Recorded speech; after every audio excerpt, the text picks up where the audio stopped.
Yes people, what's going on? Welcome back to the channel. Hope you guys are all doing well. I am AdamMcKola, and in this video I'll be giving you 10 reasons why Erik Ten Hag is the right man for Manchester United. Yes, when he arrived in the summer I was optimistic. I thought finally we've got a man that will be playing modern football, will get us competing with the big boys. But I am an eternal optimist. Whenever a manager comes in at Manchester United, I'm willing to give him time, and I'm hoping that this is finally the man to bring the proper success back that we've been longing for since Sir Alex Ferguson left. But since Erik Ten Hag has arrived, he's given me plenty of reasons to suggest actually that optimism is right and he is the right man. Now, there's still a long way to go, I know that. And asterisk everything that I say in this video with there is a long way to go and he still has it all to do. You know what? Things don't happen overnight. But in this video, I'll be giving you 10 reasons why he's the right man.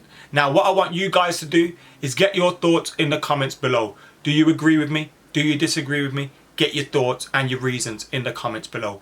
And also, get hitting that subscribe button as well, please. I want to hit 150,000 subs ASAP, and I can only do that with your help. So get hitting that button. Right, let's get stuck into these 10 reasons why Erik Ten Hag is the right man.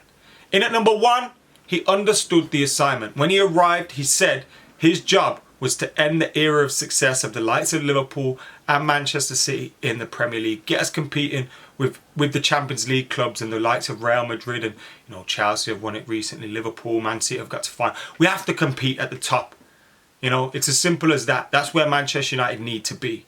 But Erik Ten Hag also understood, not only do I have to end that era of dominance of those two clubs, but it's not going to be a quick fix. I'm not just going to make a few signings and boom, success is going to be here.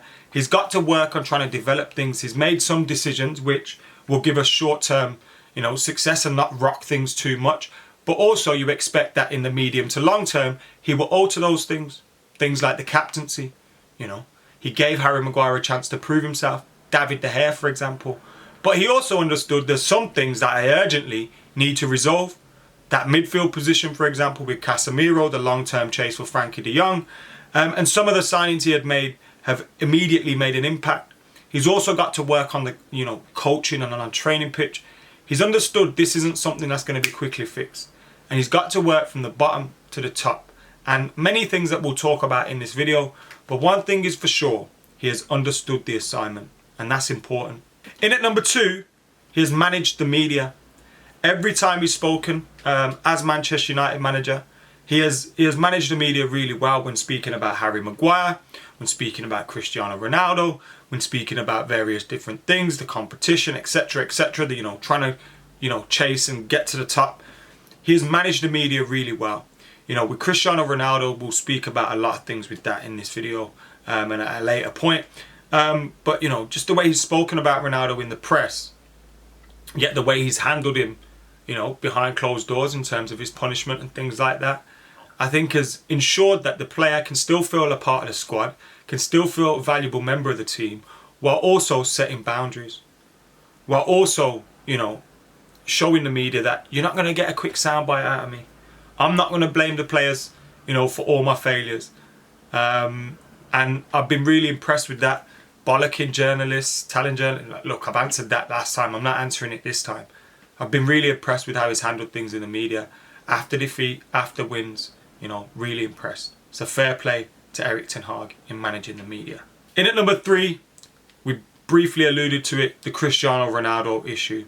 It is an issue. It was always going to be an issue unless Cristiano Ronaldo left in the summer. But even in the summer, he ensured in the press that the story was Ronaldo had personal issues. And as far as we're aware, that was the case. Although we knew he was looking for a move away, we knew it had been a difficult time for his family and that maybe he needed some time away with them. That's fine. Erik Ten Hag backed him in the press, while also, and you read the reports about this privately, not kind of standing in the way of if he wanted to leave. So Ronaldo can never really hold any resentment towards Erik Ten Hag. He's always publicly said, I want him to stay, I want him to be a part of the team, he's a goal scorer that we need to rely on, etc. Now obviously he's held him to account for leaving early during the game and all those kind of things. But even with dealing with the Vallecano thing where he left at half time, another instance, he come out and said Ronaldo wasn't the only one. He was never making it a him and Ronaldo thing. Privately, He wasn't standing in the way of him if he wanted to leave. Publicly, he was always saying he could be a valuable member of the team. So he's always left it up to Ronaldo. And I think handling that has been key. Never again looking for some quick sound bites or someone to blame or someone to, you know, throw under the bus. Cristiano Ronaldo was an issue, and I think Erik Ten Hag has handled it. And it may flame up again, but I never fear that Erik Ten Hag will allow that to manifest into something bigger and affect the dressing room, which could have happened last season, which could have happened in the past. You know, he's really got the dressing room all reading from the same hymn sheet. I love it. And Ronaldo even now, reintegrating into the team and stuff. Perfect handling by Erik Ten Hag. In at number 4, the Harry Maguire issue. Another issue that he had, the captain of Manchester United at £80 million signing, not playing well, not captaining the club well, not representing himself, you know, as a footballer well. And it was clear that he never really fit into what maybe Erik Ten Hag would want from a player. But he used his time to build Rafael Varane up, get Lisandro Martinez ready, whilst again giving Harry Maguire the opportunity, being positive about him in the press. But his decisions say it all. You know, Harry Maguire will still fall part of the team because Erik Ten Hag has always publicly, positively spoken about him. But his decisions are the loudest thing. Actions speak louder than words. Harry Maguire hasn't been in the team. I know he's been injured, but even when he was fit, he wasn't in the team. Now with Varane's injury, maybe he'll be needed, but you expect he'll be behind Lindelof. And again, Erik Ten Hag has managed it perfectly. Said he's still captain of the club. Didn't rock the boat. Didn't make anyone feel like they were, you know, unwanted or anything. And he realised as well that, look, maybe there's an asset that I can rescue here. Although the early performance probably would have made him think otherwise, he would have thought that. So he's given him an opportunity. And again, handled it perfectly. Harry Maguire ain't around no more. United are defending much better. And Harry Maguire has to fight to get back into the team, even if he is captain. Even if you are Ronaldo. You know what I mean? Those are the standards he's setting. I love it.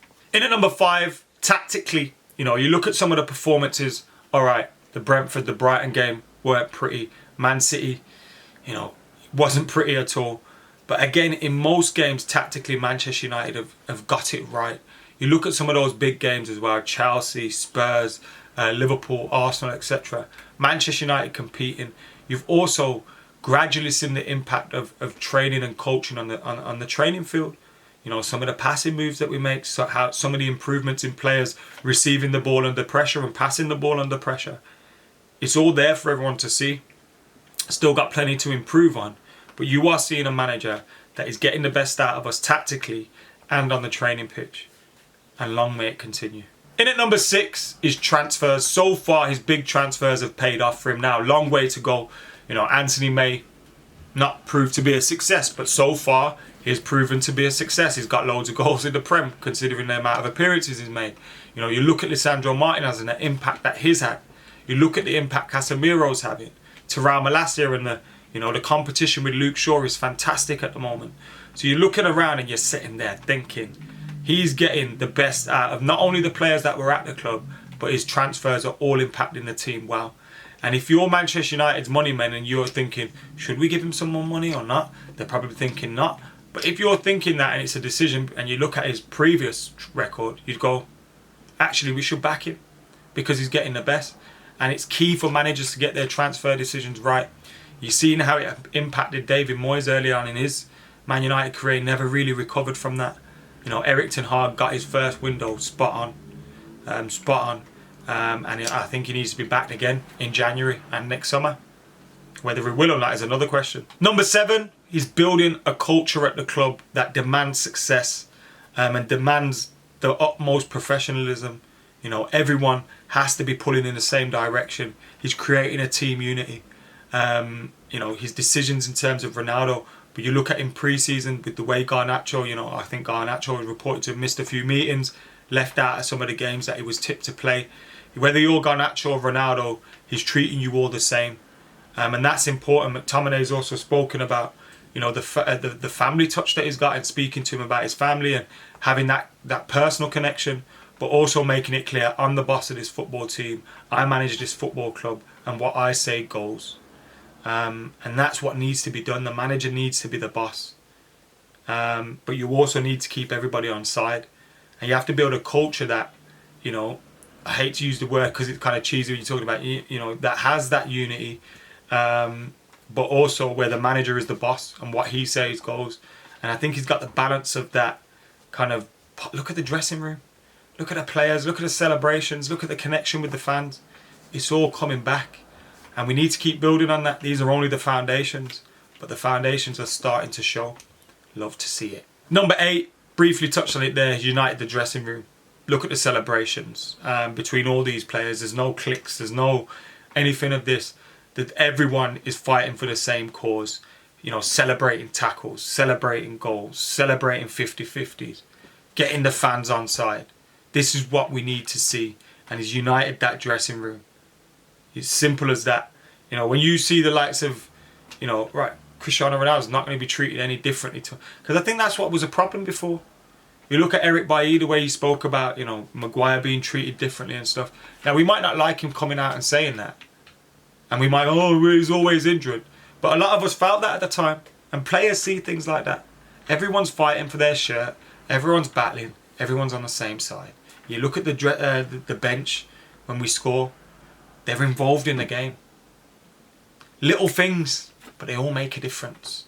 Number 9, so far, apart from Man City, obviously, and they can do that to teams, they can blitz teams.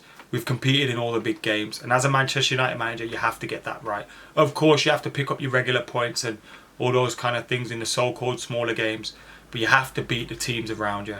And so far, when you look at the results, Arsenal, Liverpool, Chelsea going away there, getting a point, probably shouldn't have won, should have won. Tottenham, you know, his results and the performances in those games have been fantastic. And in at number 10, some may say most importantly, he's got the fans enjoying the football again. I absolutely love going to see Manchester United, whether on TV, in the ground or whatever.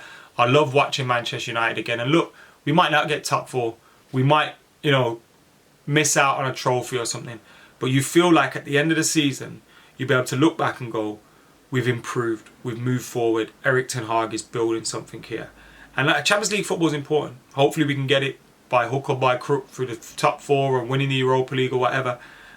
It's competitive at the top of the Premier League. But we're moving in the right direction. You know, we're starting to play good football. We're starting to show good patterns of play. We're starting to get the fans on side. The dressing room's united. You know, you add all these things in there and you've got a mix for something. And he's a very talented manager. He's still got a lot to do, and he still needs backing in the market. We still need more players over the next couple of windows. But back him, because so far, he's showing, for me anyway, he is the right man to be in charge of Manchester United. Anyway, let us know your thoughts in the comments below. Make sure you're keeping it like, comment, share, and subscribe. Until next time, I have been AdamMcKola. I'm out of here.